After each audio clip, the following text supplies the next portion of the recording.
E aí pessoal, agora vamos começar a nossa aula 3. O pessoal está cobrando uns vídeos lá no fórum. Então vamos lá. Nessa aula 3 a gente vai ver sobre as teorias prescritiva e normativa. Antes, não esqueçam de postar lá no fórum. Por enquanto ainda pouca gente postaram. Vamos falar sobre 3 teorias nessa. Lá tem até um quadro lá no fórum, né, falando comparando a teoria de Taylor com a de Fayol. Mas vamos lá. O que seria teorias prescritiva e normativa? Elas só servem para prescrever e normatizar.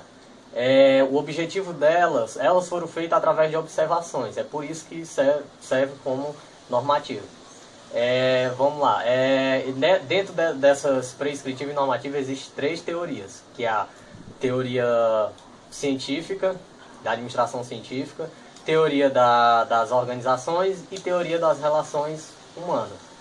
Antes de começar, vocês têm que ver a organização como uma pirâmide, onde no topo vai estar a parte estratégica, no meio a supervisora e embaixo dela a produtora, a executora das atividades. Então vamos para a teoria da administração científica. Ela foi proposta por Taylor.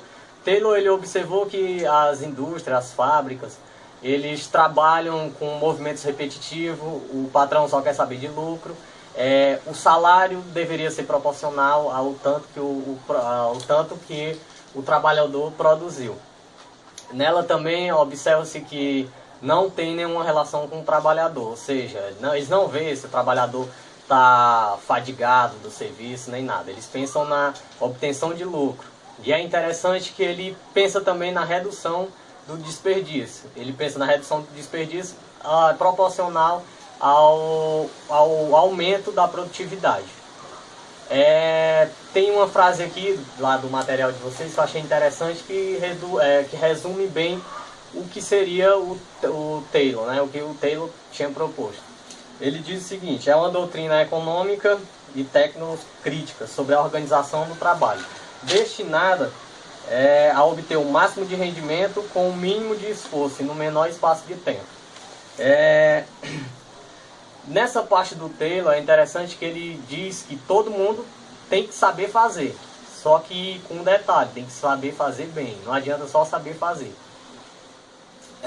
Eu sei que o material de vocês dá um enfoque legal nessa teoria, e também a gente percebe que ela é uma das mais utilizadas em indústrias que querem ganhar lucro, obter dinheiro.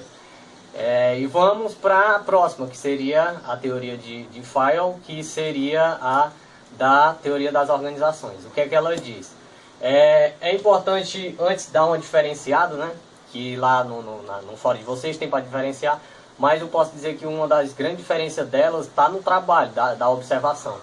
Taylor ele foi de baixo para cima, ele começou da parte operacional, foi para a parte supervisora até chegar na estratégica, enquanto Fayol fez o sentido contrário, começou de cima, foi para baixo, de cima para baixo. O que é que isso significa?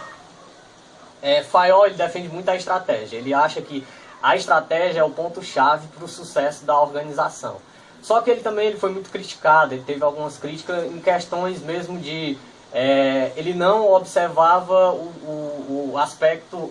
os aspectos externos da organização. Isso significa o quê? Que ele naquele tempo eles não pensavam em economia, se a inflação está alta, se há revoltas, manifestações dos funcionários. Ele não via isso, ele só queria saber do ambiente interno. Lá naquele tempo era muito fácil, um trabalhador que quisesse trabalhar era demitido e colocava outro. E tem uma parte também aqui do material de vocês que eu achei interessante, eu vou ler agora falando também sobre essa teoria. Para ele, o Fayol, o gerenciamento poderia ser ensinado com base no pensamento administrativo mais geral. Ele recebeu muitas críticas, principalmente por não observar o fator externo, mas principalmente foi em relação ao momento histórico que ele vivia, né? O momento histórico dele é totalmente diferente do nosso agora, que aqui as coisas acontecem com mais dinamismo, são muito rápidas, as informações chegam mais rápido. Naquele tempo demorava um pouquinho. Então por isso a gente não pode considerar ele assim como a teoria ideal e nem nada. Depois, para terminar as partes das teorias dessa aula, a gente vai entrar na parte das relações humanas. Nessas relações humanas, eles já pensam num ser humano, tenta motivar o trabalhador, porque eles perceberam que o trabalhador ele é feito de motivação, ele não quer só estar trabalhando para o crescimento da organização, mas ele quer crescer junto com a organização. Ou seja, nessa parte ele já pensa no trabalhador como uma grande pessoa que pensa num incentivo, seja ele salário, seja ele encargos para crescer na vida, crescer dentro da organização. Deixa eu ver se eu separei, eu acho que eu separei também uma frase, está aqui. Ênfase nas pessoas, defendendo a valorização dos grupos sociais, a motivação, a liderança, a participação e, sobretudo, a preocupação com a satisfação do trabalho. Muita gente vai dizer, essa teoria é muito bonita e tudo mais, mas também, através dela, surgiu uma nova, que é a neoclássica. Aí sim, na neoclássica, ele já pensa mais nos incentivos, que no caso poderia ser tanto materiais como sociais, que no caso é um salário ou até mesmo um status social dentro da instituição. O que eu posso dizer para vocês é que as duas têm pontos positivos, as três, né, tem pontos positivos, pontos negativos. A gente tem que tentar separar as três, e é justamente por ser prescritivo e normativo que elas são assim consideradas tão fortes. Apesar que das relações humanas a gente percebe muito em algumas instituições, e eu acho que é onde todos os trabalhadores querem trabalhar um dia, em uma organização que o trabalhador seja valorizado. Bom, e eu acho que por hoje é só. Eu espero que vocês tenham gostado, e qualquer coisa a gente se vê por aí no ambiente. Tchau.